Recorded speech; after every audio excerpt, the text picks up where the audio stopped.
We are taking calls on the supernatural. Beside me, the psychic, Sally Morgan. Delighted to welcome Sally. Very, very well known, not only in the UK, but around the world. And beside her is the skeptic, Deborah Hyde. That means she's less likely to believe. So, first of all, let's go to the calls. And Melissa, we've got you first of all. And you believe you are being, well, you could say visited, you could say haunted. When does this happen, Melissa? Hi. Hi. It's usually when my partner's away. I wake up in the middle of the night feeling like there's a face right in front of my face and it takes my breath away. I pull the duvet up over my head, leave it a couple of minutes, and then it's gone.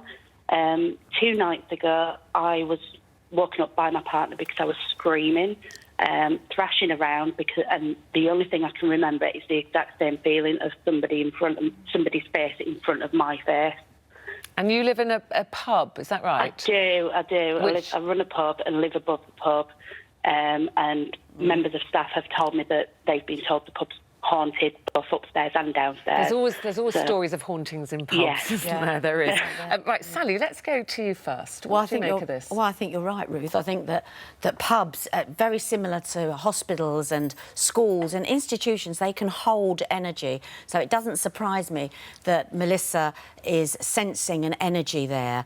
I think that the air can be very oppressive. It's almost as if I feel this is a man. I don't think that she's imagining this.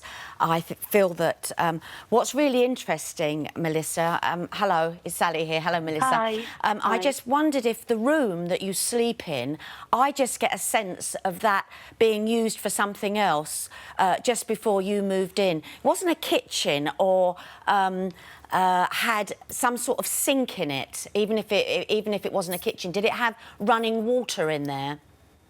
Not that I'm aware of.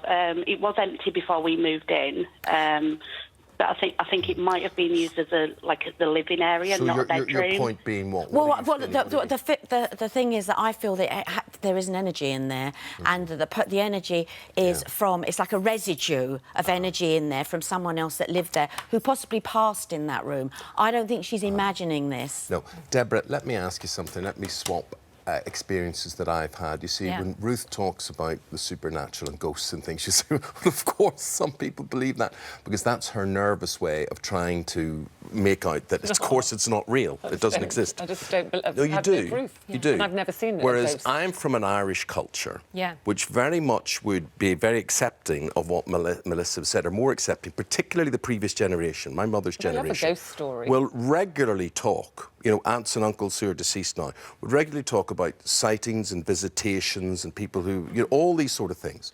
Is this a generational thing when people were less sophisticated? Or what is your view about why certain I think people it would be bad to attribute it to sort of intellectual inferiority. Yes. Melissa, you're not party. Lots of people have had these experiences, including me. It's called sleep paralysis. It's a harmless sleep blip that about 40% of people will get once in their life, where your sleep and your waking switches don't all go in the right order. Usually you'll be sleeping on your back. You certainly get waking phenomena, like you know where you are. You can place yourself properly. But you also get dream phenomena intruding, REM phenomena, such as you can get a sense of spirits, you can get hallucinations as though you do in dreams. So you're not fully awake, You're not fully awake, even though you think you are. Could I put a counter-argument? You're in the sort of state that Sally Morgan is, that you've opened up a conduit, a connection to another world. Definitely. Well, it's the building. I think that it doesn't surprise me at all, and I don't think Melissa is alone in sensing something there. And I think that, without a doubt, there will be stories that she will attribute to that building. Look, let's just move on, because we've got Melissa. We've got so many people who want to share some of these stories. It's really interesting hearing both opinions. What was here. interesting there was the way that you said spirit. You spoke about what this, and you referred to it as spirit. I found that really interesting as well, because it is spirit. OK.